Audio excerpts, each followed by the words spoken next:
Hello YouTube, this is the Dbtgamer Show, episode 184, and today I'm going to review my favourite Golden Axe game, Golden Axe 2. So, let's get started.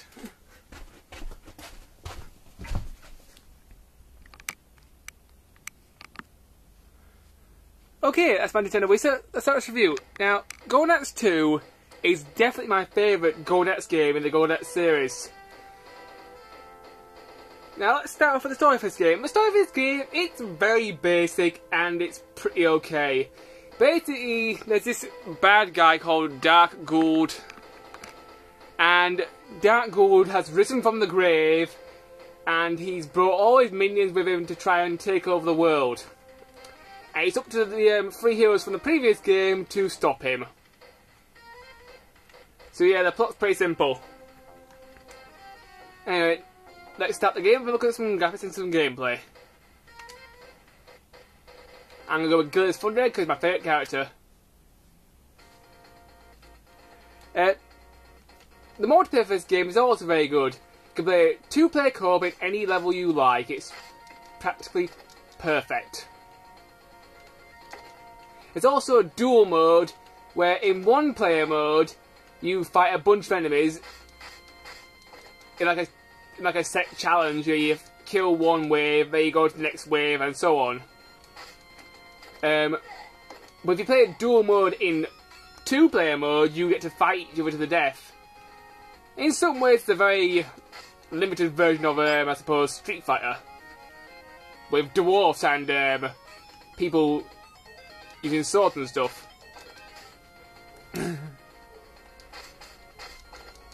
The next thing I'll talk about YouTube is graphics. The graphics in this game, I think they're really good.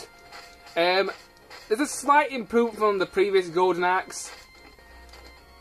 The sprites look more detailed and the backgrounds look a lot better. And the sound is improved, I think. Controls of the game. The controls of this game are really good. B button attacks. A button jump. Press A then B can attack in the air. Forward B does a headbutt sort of attack. With some characters you get sort of like a flying kick. Just depends which character you're using. If you press Y once, you use your lowest level magic. But if you press Y and hold it, so it goes up to the number you want to use, you can gauge how much magic you want to use. Here, I'll try and show you. Let's say I want to use 2 magic. I go 1, 2, 3. There we go. I've just used the 3 of my magic books there. And that's one of the best things about this game. In the previous Golden Axe games, one of my main complaints was you couldn't gauge how much magic you use. In this game, you can. It's just such a big improvement. It allows you to be a bit more excessive with your magic, and it also allows you to save the magic when you want to. It's just an all-around better system than the previous game. You can do other attacks as well. I'll just try and show you. If you press B and A together, you can do that. This move is quite difficult for me to pull off, and it doesn't always work when you want it to do, so in some cases it can be unreliable. Another move which I like to use quite a lot is this one. If you start running... One moment. If you start running and jump then press B, you can do like an axe down. It's a pretty useful move if you want to split some heads.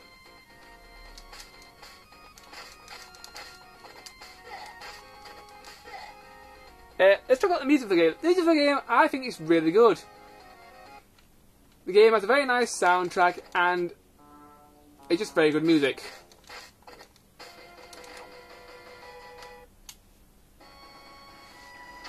Gameplay for the game. The gameplay for the game is a side-scrolling beat-em-up. It's one of the best side-scrolling beat-em-ups on the Sega Mega Drive. Or for you in the US, the Genesis. It's one of my favourite beat-em-ups of all time. The game itself, it is pretty short. You can probably beat it in less than 3 hours. There are about 7 stages in all. At the end of every stage you get a boss. If you play the game in easy mode, you only be able to get to stage 4, I think. Because the way the game is set up, if you play the game in easy mode, it only lets you get to stage 4. So if you want to actually beat the game and get the proper ending, you have to beat the game in normal or above. Which makes this game quite challenging because this game isn't that easy at all. It's one of the more difficult beat-em-ups I own. Good about this game. Well, the good about the game, well, the gameplay is very good. It's quite a addictive game. It's also a great game to play with your friends. Me and my sister used to play this for hours on end when we used to have our old Mega Drive when we were younger. Sometimes I even play it with Adam.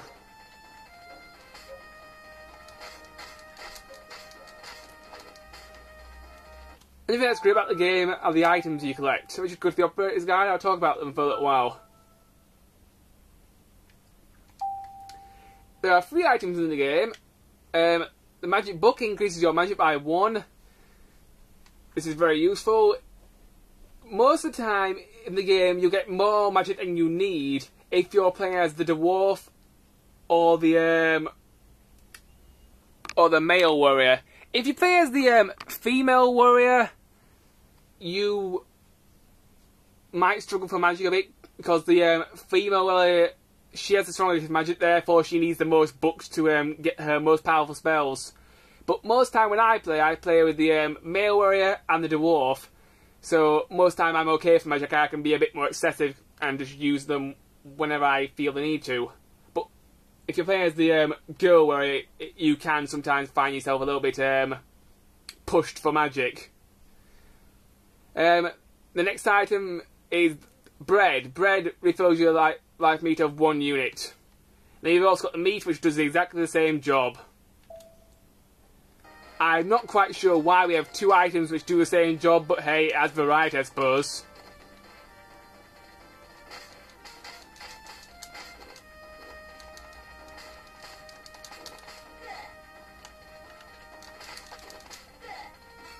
Another thing I really like about this game are all the levels and bosses. Some of the levels are pretty difficult. At the end of most stages, you get a little bonus game where you can get some magic to start the stage off with.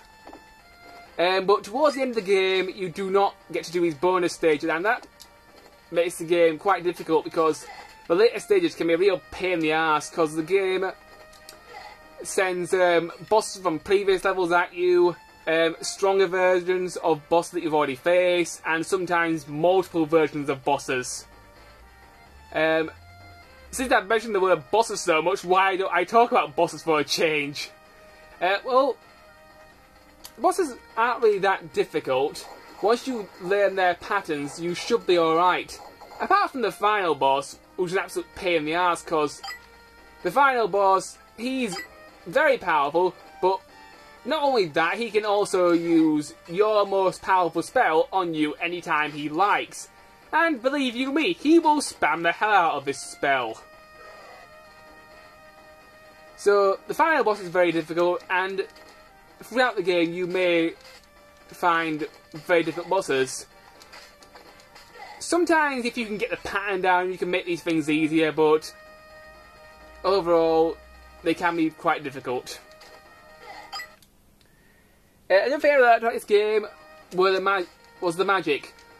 Each character has their own set of magic. Gillis Thunderhead, the dwarf, my favourite character, has earth magic. In the previous game he had lightning magic. I don't really know why they changed it, but it's quite cool to crush enemies to death with your boulders.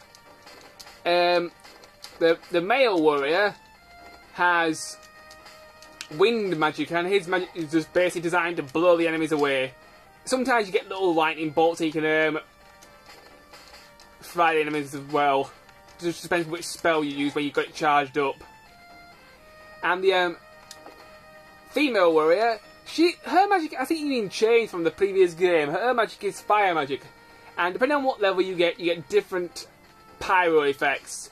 And her final spell is really powerful. She summons this giant dragon just to obliterate everything in its path. It's the most powerful spell in the game, and it's definitely always use it on the final boss if you can.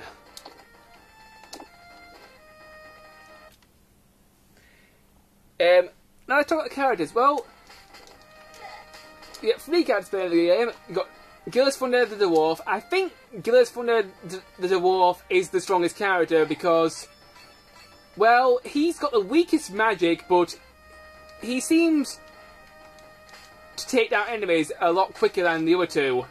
And sometimes he seems to be able to survive a few more hits. So I think he's the strongest character. The female warrior, I can't remember what her name is, but she seems to be one of the weaker characters in the game because she seems to take quite a long time to knock people down, but her magic is definitely the strongest, so she's still pretty useful. The male warrior, also I can't remember this guy's name either. Dick. Alright then. Go, my tornado rocks, go! That'll teach you to hit me whilst I'm trying to do a review. Anyway, back to what I was talking about. I was talking about the male warrior. The male warrior, I think he's a pretty good character. He's very well balanced, and he's probably my second choice if I don't feel like playing as the dwarf. But to be honest, YouTube, there isn't really that much difference between the characters. Most of them are pretty much the same, and it doesn't really matter which one you pick at the end of the day. I just pick Gillis most of the time because it's just my favourite. I love dwarfs. My favourite mythological humanoid creatures.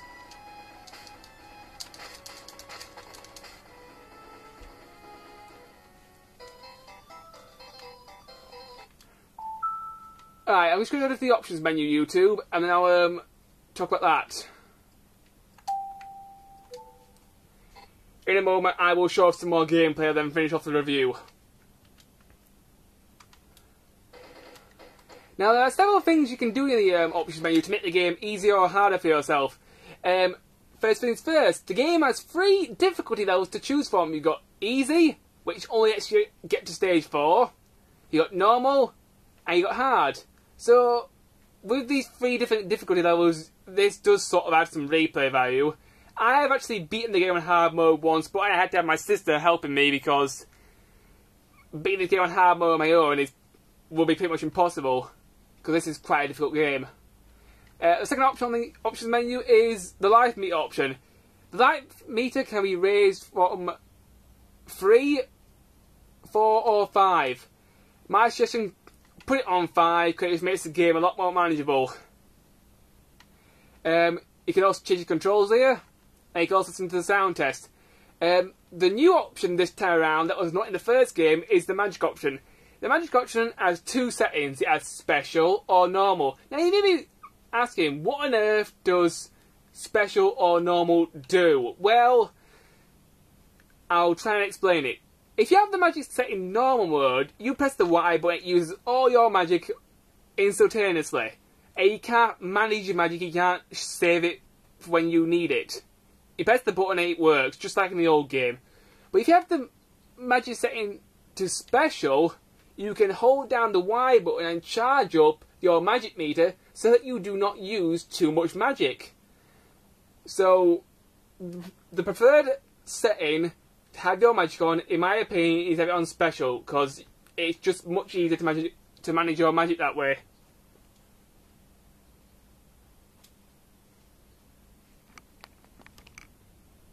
Okay, I'm back, YouTube. I just wanted to get to a different stage and also show off a different character. Here I'm playing as the woman warrior.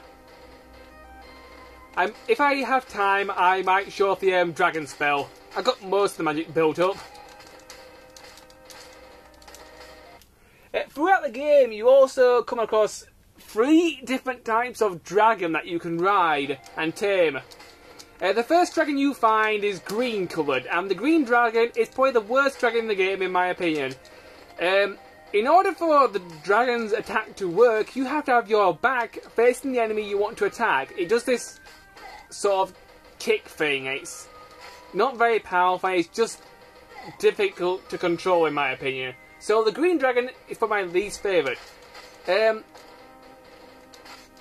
You can also charge with dragons by pressing forward, forward B, which makes the green dragon pretty useful, I suppose.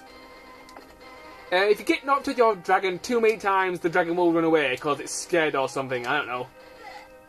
The second dragon you'll encounter in the game is a pink sort of colour. The pink dragon, its main attack is to trip up enemies.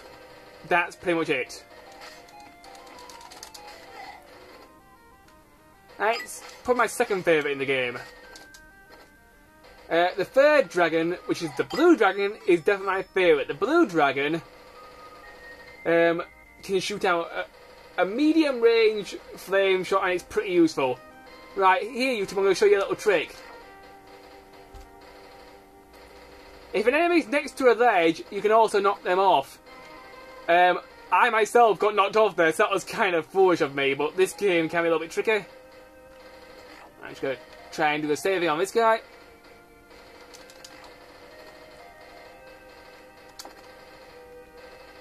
Down a bit. See ya! There we go. After a few mishaps, I got him. Also, one other tip I can tell you YouTube in this game is that, let's say there's a platform below you, and you're standing on the platform above. If you've got like a stair sort of structure, if you're on the top step and if an enemy's on the step below you, you can attack them and they won't be able to attack you. That's a really good tip. It's a bit of a cheap way of killing enemies, I suppose.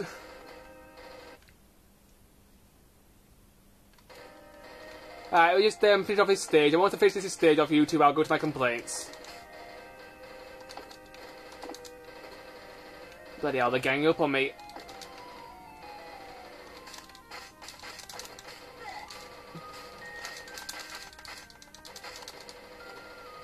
I'm fighting purple wolverines! It's Logan's ancestors.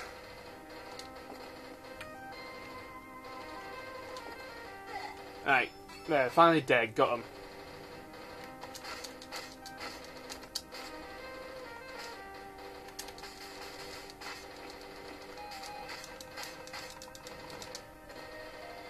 Right, just get rid of this guy.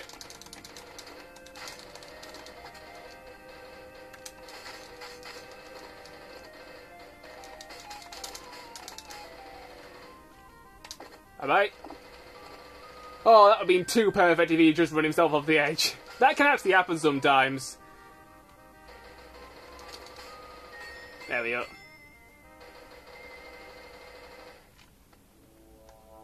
Dragon!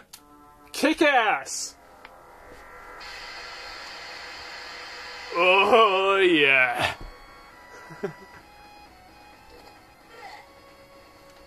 Extra crispy. How do you like your lizard men? Flame grilled, barbecued, or just ash? This is one of those bonus games I told you about earlier, YouTube. At the end of most of the stages, you'll be able to click magic and also restore your health a little bit. Towards the end of the game, these stages won't appear, which is kind of annoying. Oh, missed him.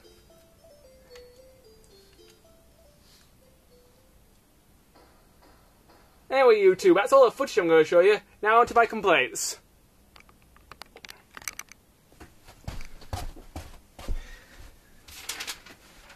Okay, now my complaints about Golden Axe 2.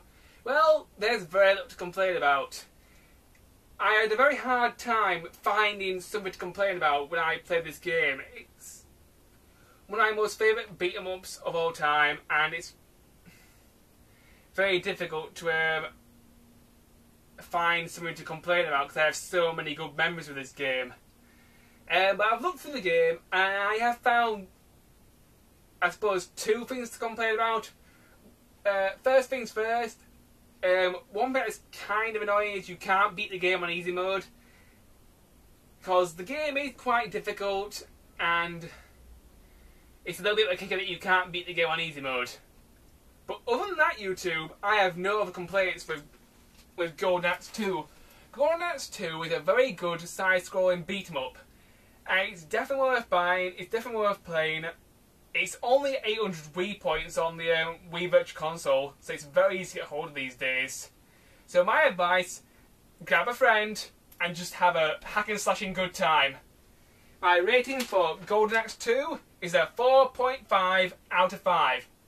So it's a very good game, and it's definitely worth buying, definitely worth playing.